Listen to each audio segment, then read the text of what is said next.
It's been the most public and bitter of family feuds. 2 parents, 4 children, split across the world and splashed all over the media. The story begins with a desperate escape. Mum, Laura, flees Italy and her allegedly violent Italian husband to return home with the couple's 4 daughters. 2 years later, the Australian Federal Police arrive on the doorstep and literally drag the children onto a plane back to Italy. Watching those girls struggle against the police and scream for their mother, it all seemed so heavy-handed and so wrong. But there are 2 sides to every story, and tonight, for the first time, you'll hear what Dad's got to say. And there's a 3rd player in this sorry tale. The Australian government, which knowingly aided and abetted an international kidnap.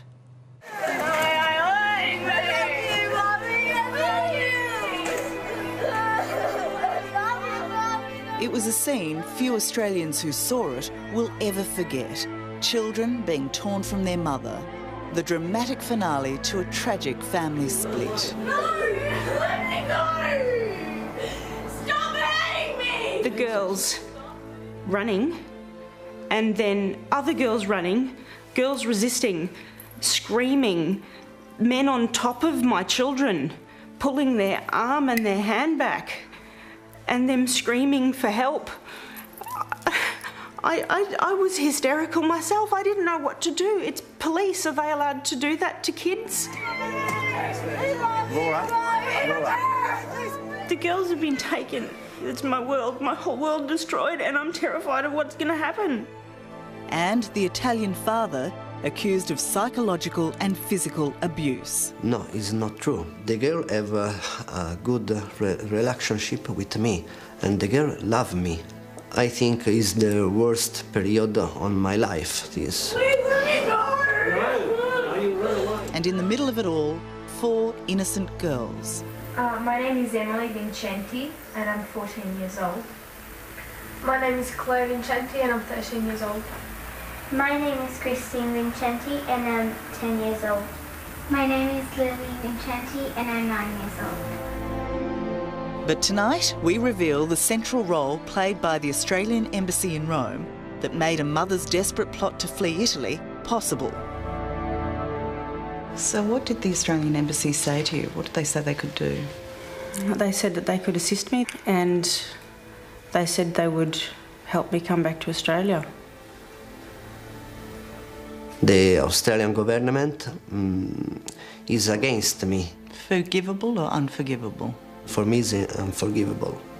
Very unforgivable. On paper, this was a simple case, a family divided, and that division dealt with by the Italian courts just as it would have been in Australia. What makes this different, and what has probably added immeasurably to the trauma of 4 young girls for whom Italy is home, is the role of the Australian Embassy and the Department of Foreign Affairs, who helped turn a custody dispute here into an international abduction saga. It's a nightmare that began as a fairy tale. Laura Garrett was just a girl, just 15, and an exchange student when she met a boy, 16-year-old Tommaso Vincenti, in Florence. I thought it was the most beautiful place in the world. The buildings were ancient. It was beautiful. I was really, really happy to be there.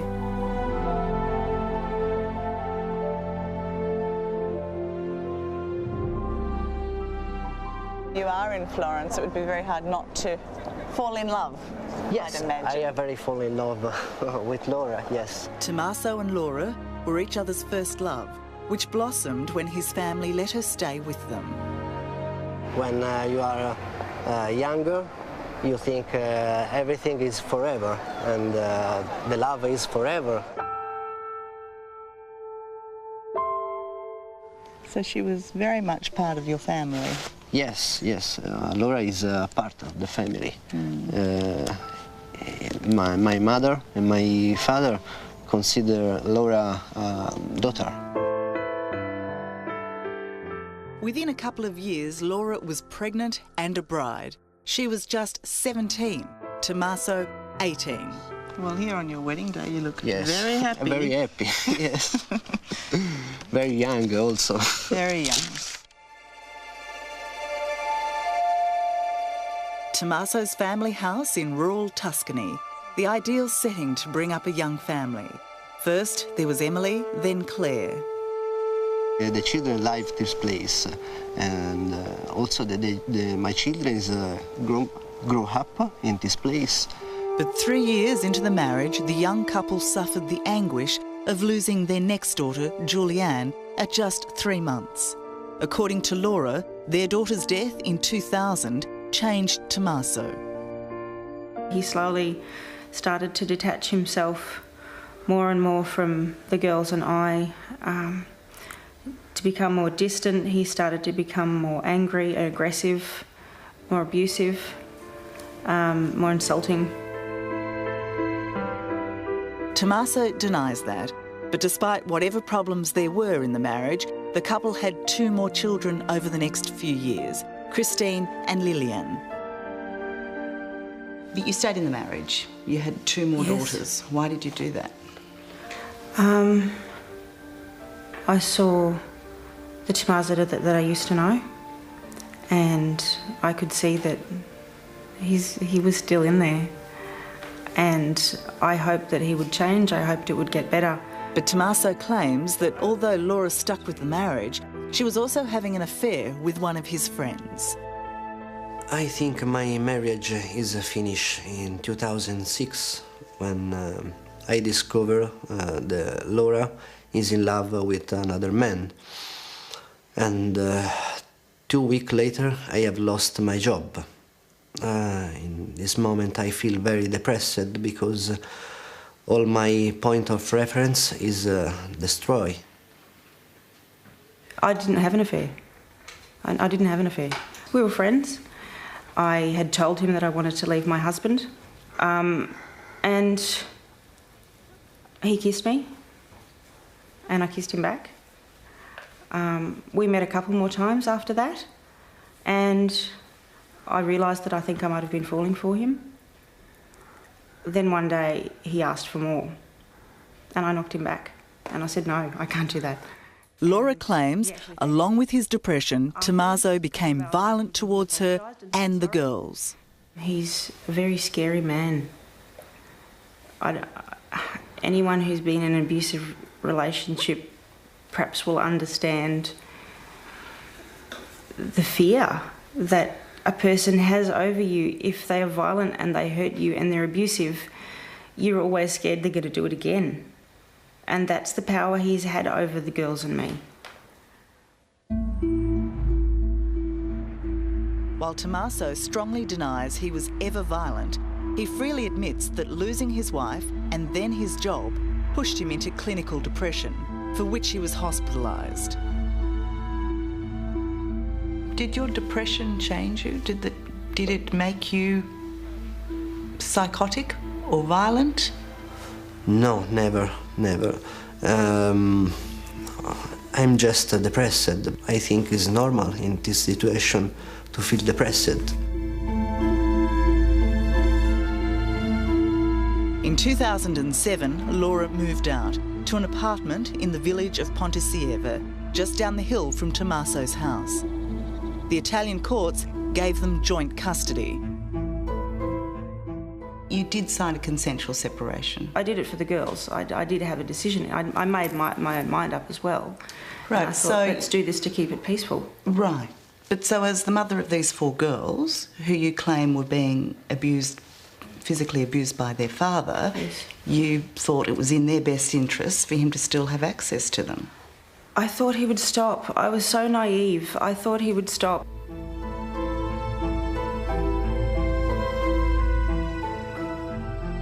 So far as Tommaso was concerned, the separation, while traumatic, was at least civil, with him sharing custody of the children with Laura. But unknown to Tommaso, Laura had contacted the Australian Embassy in Rome, starting what would be a secret 3-year campaign to flee with her children to Australia. I went to the Australian Embassy because he was continuing to threaten me because I couldn't afford to live in the country. I was falling into depression. I had no support whatsoever, any friends or family, and my life was turning into a total wreck. I couldn't cope anymore.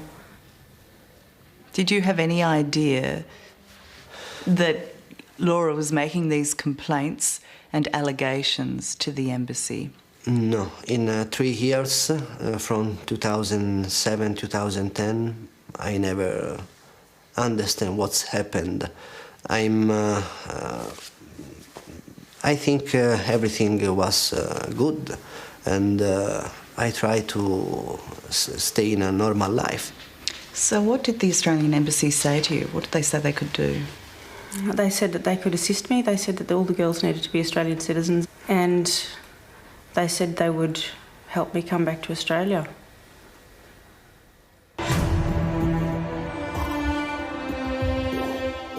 And so began an extraordinary conspiracy to remove the children illegally from Italy without Tommaso's knowledge, proving that our internal documents from the embassy and the Department of Foreign Affairs in Canberra that we've obtained. What's being planned by Laura is nothing less than an international child abduction. She'd been cut off from everything and everyone. To understand this story properly, you have to meet the two other main players in this tragedy and in Laura's life. Her grandmother Carol and her mother Kate, who was the one dealing with the Department of Foreign Affairs in Canberra to orchestrate Laura's escape from Italy. And I said, yeah, well, do it now before he starts changing his mind again. Kate, who says she's suffering from chronic illness, originally only wanted a background role in our interview, but within minutes of our cameras rolling, she weighed in, emotional and emphatic. He doesn't really want them, he just wants to hurt Laura. The kids are collateral damage. That's true. I believe it's true. The animosity between Tommaso and his mother-in-law began long before the marriage breakup. When you were married still, Laura's mother came to visit? Yes, the first time I meet Kate is for my marriage. He's come to stay with us just for 2 weeks, but he stayed for 2 months. Kate came back to Italy in 2004 with her partner, a man named Bob. Their visit can only be described as bizarre. During this period, Kate wanted to visit the Tuscany with Bob and asked me for my car. And I have told, no, my car is impossible, I rent a car for you. And 1 month later, I have understand Bob Kate is in Spain, not in Tuscany. And it's impossible to have communication and... So they're just missing? Missing, yes. Missing, very missing. Kate and Bob had effectively stolen the car. Tracing Tommaso and Laura's credit card, they found Kate, Bob and the car in Barcelona.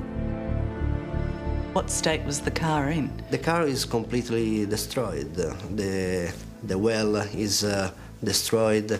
Inside have so many type of food, trash. Everything is possible because Kate and Bob live inside the car for 2 months.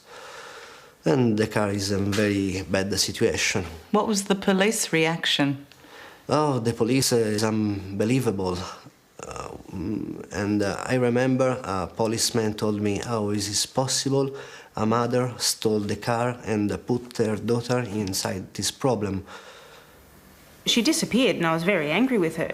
It's a non-story. Yeah, hang on. It's a non-story. It's a pretty extraordinary story, isn't it? Your mum comes to visit you and your husband, and she takes off with the credit card and the car. Because they wouldn't accept my cash. She takes off with the car.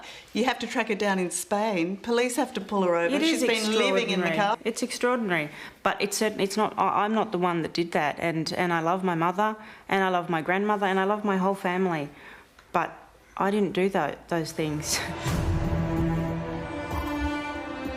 Fast forward 4 years, and Kate's hatred of her son-in-law is full-blown. Littered through the consular cables is allegation after allegation from Kate in Australia and her daughter Laura in Italy of Tommaso's domestic violence. The accusations made against you, Tommaso, are very, very serious. You have been accused of being a monster, really. Yeah. Are you an abusive and violent man? No, I'm not a violent man.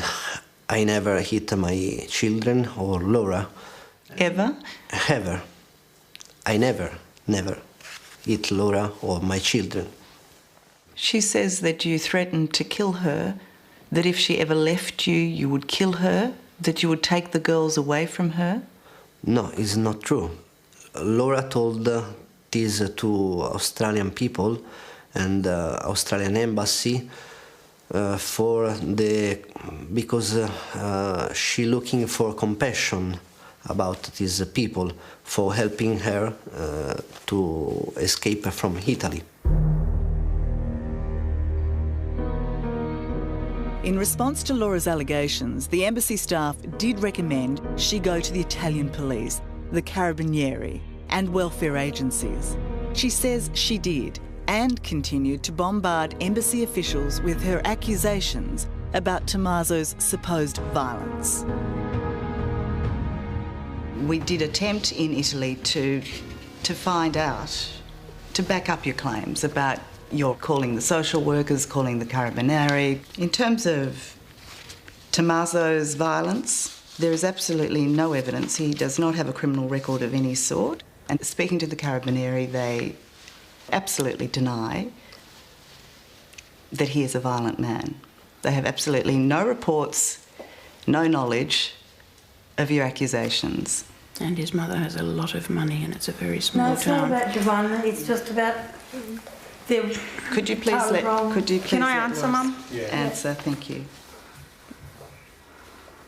They do know. It's a reality. It's what happened. They went up to speak to him several times. Well, they deny that. What there is a record of is a statement by a doctor that says that you asked her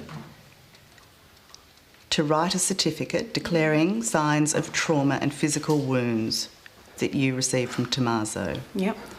She says, to this request I responded negatively as I have never been able to diagnose on the patient any sign of violence of any kind. I rang her and I said, you know what we've been through. We are in Australia. You know that Tommaso was violent in the past. I need some kind of a confirmation. And she said, I'm sorry, madam, I have no idea what you're talking about. And this conversation ended there. And I got off the phone and I burst into tears. And I thought, why is she doing this? So she's lying? Yes, she's lying. She's lying. She's gone to the police and she's made this declaration. Do you know how serious that is? I'm not lying. She's lying. Yeah. Not once in 3 years did the Australian Embassy or officials in Canberra make any serious attempt to independently verify the allegations against Tommaso. If they had, they might have found Italian records like this from the Justice Ministry. There are no criminal complaints, no charges of domestic violence or abuse have ever been filed against Mr. Vincenti. The Italian Welfare Office has no records of aggressive behavior against his daughters or Mrs. Garrett. Laura also claimed she was destitute. Twice, the embassy sent representatives up here to her home in Ponte to check her claims of poverty. Both times, they found those claims to be untrue, which begs the question, why didn't they do more to check out her other allegations? Why the Australian Embassy and the Australian Authority don't look my version of the story? Why the Australian Embassy is not come in my house or telephone with me for ask me what's happened? This is just unfair. The Australian Embassy had every indication from Laura that she was planning to flee to Australia and stay there, including this entry. She is very committed to returning to Australia. She advised us she was planning on going to live in Queensland with her grandmother. Despite her clear intentions, according to the documents, incredibly, not once in 3 years did embassy staff explicitly explain to Laura the Hague Convention, an international treaty to prevent the kidnapping of children by a parent. All they did say was that she'd need Tommaso's permission to issue the children with Australian passports. Tommaso says to get his signature, she lied to him. Did you think when you signed that passport application that Laura would take the girls and never come back? I have spoken very clearly to Laura. I have told I put in you all my trust and don't play with me. And Laura told me, no problem, it's just 1 month of holiday. You never fear about anything, trust in me. This is the word of Laura.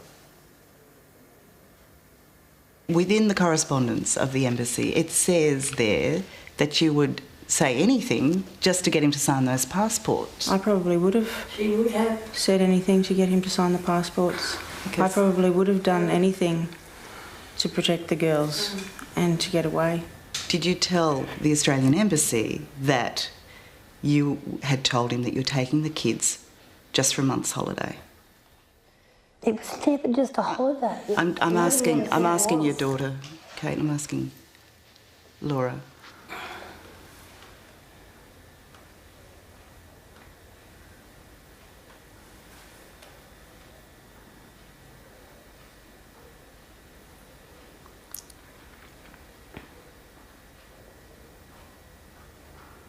When the father signed those passports, he signed the passports for permanent relocation. After the break, the extraordinary role Australian authorities played in this incredible saga and how they knowingly assisted an international kidnapping. They knew we were leaving permanently. I desire to see my girl every day, and every night I have a cry. He said, I will see you in a week. You have to come back. And I said, what are you talking about? We're not coming back. You have been watching your daughters when they undress, and I'm going to go to the press with it. What sort of great-grandmother are you? It is a heartbreaking story of a family torn apart. An Australian mum, Laura Garrett, and her Italian husband, Tommaso Vincenti, whose marriage disintegrates. Caught in the middle are their 4 daughters. Laura claims he's a violent child abuser and hatches an illegal plan to move the girls from their home in Italy to live in Australia. Tommaso says it was only ever supposed to be a short holiday trip. What he also didn't know was the role Australian authorities would play in Laura's scheme.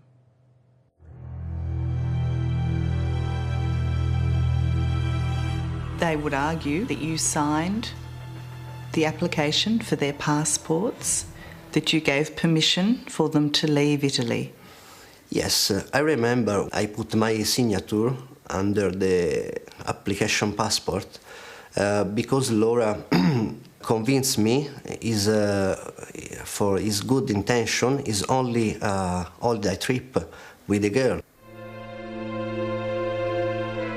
But unknown to Tommaso, there was seemingly nothing the Australian embassy wouldn't do to help Laura leave the country with her children, right down to getting quotes for one-way airfares, providing transport to get her to the airport, giving her money for a hotel in Rome, even changing her flight when she claimed Tommaso might turn up at the last minute. The Australian embassy knew that there was the risk of him changing his mind. That is why they changed our flights, because they knew we were leaving permanently and it was very hard to get his consent. It took a long time. And they didn't want him to stop us. If there's anything more telling that they knew Laura's plan not to return with the children, it was the final entry in her consular case file. After 3 years of trying to get Laura and the girls out of the country, it was, in their words, case closed. Clearly, no one was expecting her back.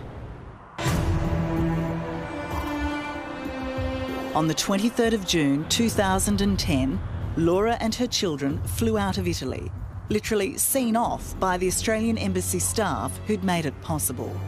That one-way flight would land Laura in a criminal case of international kidnapping. Would you have been able to do what you did without the help of the Australian embassy? Maybe not. I kind of blindly followed what the embassy said. One of the only things they said to me, and I believe we were at the airport, and one of the consular operations said, perhaps the only thing I suggest is perhaps you get some legal advice when you get back home. And I said, why? And she said, perhaps you should just get some legal advice when you get back home. And I thought, what would I need that for? And I didn't, because I didn't even know why I would be asking for it. I didn't. So you're suggesting they knew you were breaking the law, but you didn't know you were breaking the law? Well, I don't believe I was breaking the law because he consented at the time of signing the passports. Back in Italy, Tommaso waited for Laura and his daughters to return. Then a week before they were due home, Laura called him. And this is a scary call because she told me, Tommaso, prepare you for bad things. I don't come back in Italy with the girl. I have an heart attack in this moment. I remember my word. I told Laura, Laura, you must come back with the girl in Italy. He said, I will see you in a week. You have to come back. And I said, what are you talking about? We're not coming back. And it all started.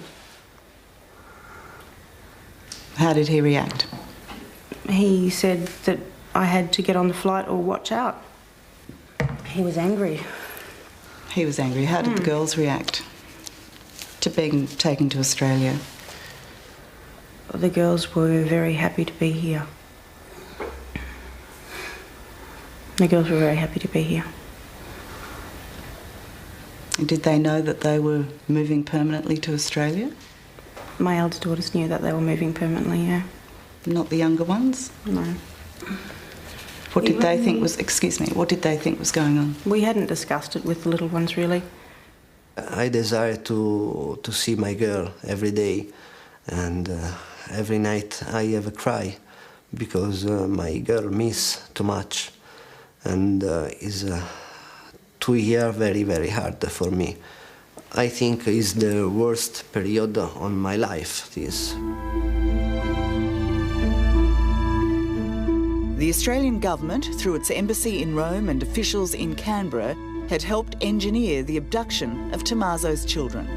Now, bizarrely, it would be up to Australia to return the children to him. And while Tommaso waited, he received threats from Laura's mother, Kate. This is the message. And I am going to reveal that you have been watching your daughters when they undress. And I'm going to go to the press with it. And I'm going to tell everybody everything I know. Do you know where I got his phone number? No, I don't really care where you got his phone number. I'm just more interested in your. I'm just more interested in your blackmail approach. I mean, is that how? It's not a blackmail approach. I'm talking about the child. You are threatening him, saying that you're going to tell everybody that he has been looking at his girls as they get undressed. Oh, yes. Emily told me that somebody was outside, that he was outside, that he was watching through the window. That somebody was, or Dad was. You go from that to Tommaso? No, I don't believe that he would ever do anything like that. I think what. No, but your mother is prepared to tell everybody that's exactly what he's done. I would not support that if it wasn't true. I don't believe that he would do that. As if this saga wasn't strange enough, now the children's great-grandmother, Carol, played her role. She went on the run with the children, even recording this video in a secret location. The reason we don't want to go with our dad back initially is because we are scared of him. But they were finally found by police.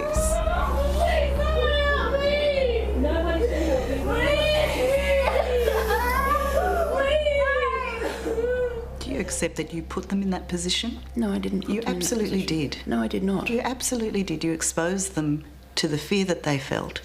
They weren't afraid of anything to do with the police. They were afraid of the flight to Italy with their father. You feel absolutely no responsibility for manipulating them or making them feel frightened? No, they weren't. What sort of great-grandmother are you? They weren't frightened. Of course. They were happy with me. They were happy. They were loving the food we were having. They were watching TV. Aren't you appalled by that? Aren't you appalled by the situation your children found themselves in?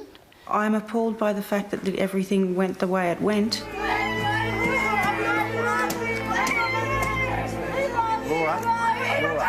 But finally, on October 4 this year, after 2 years in this country, the 4 girls were seized by Australian Federal Police and forced onto flights to Italy.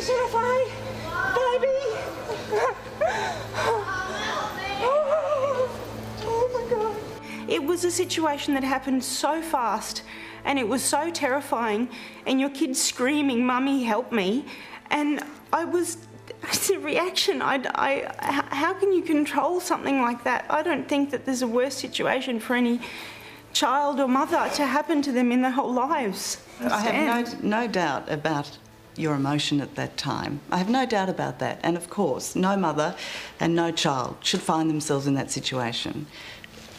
What I'm asking you is, do you feel any responsibility for putting them in that situation, that your actions put them in that situation?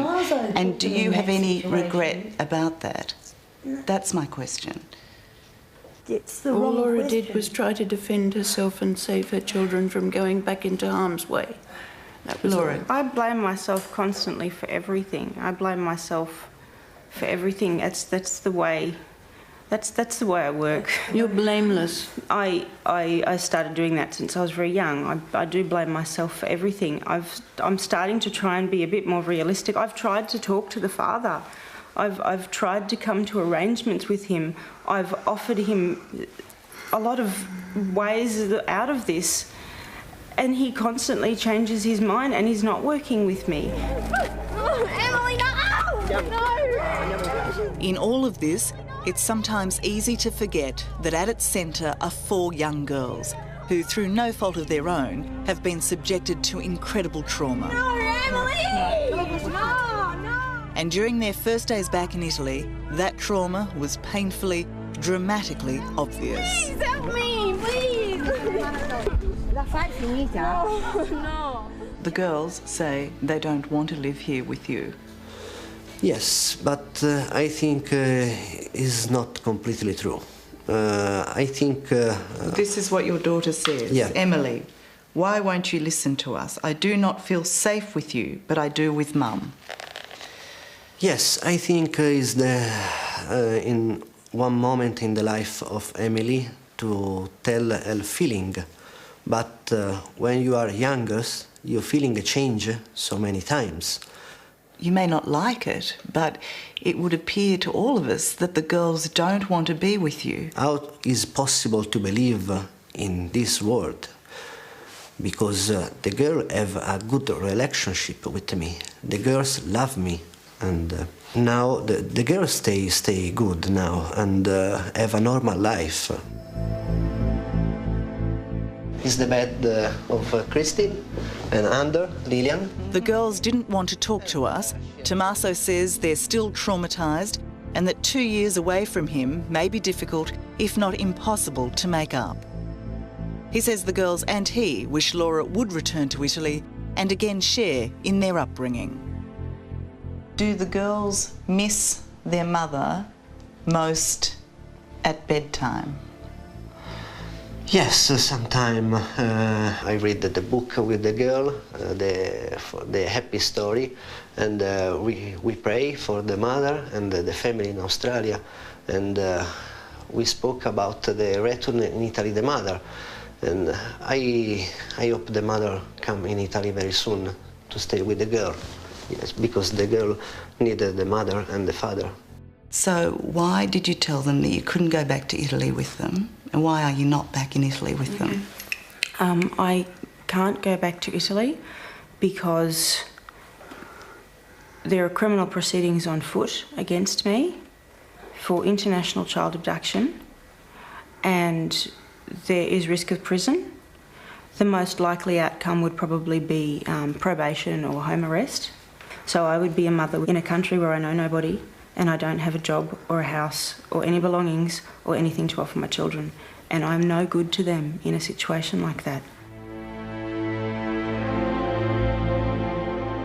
Despite everything Laura's said about him, Tommaso says he's prepared to forget the past and work with her. But he will never forget what the Australian Embassy did. Forgivable or unforgivable? For my part, if I'm looking what's happened and the sufferance of the life of my children, for me is unforgivable, very unforgivable. Do you have any regrets about how you acted in this? I don't know where to begin on the way everything could have been done so differently. That's a huge question that you ask. As part of our investigation, we requested to speak with Foreign Minister Bob Carr, his predecessor Stephen Smith, Australia's current ambassador to Italy David Ritchie, and his predecessor Amanda Vanstone. They all refused to be interviewed. The Department of Foreign Affairs has provided a short written response to some of our questions, which you can find on our website.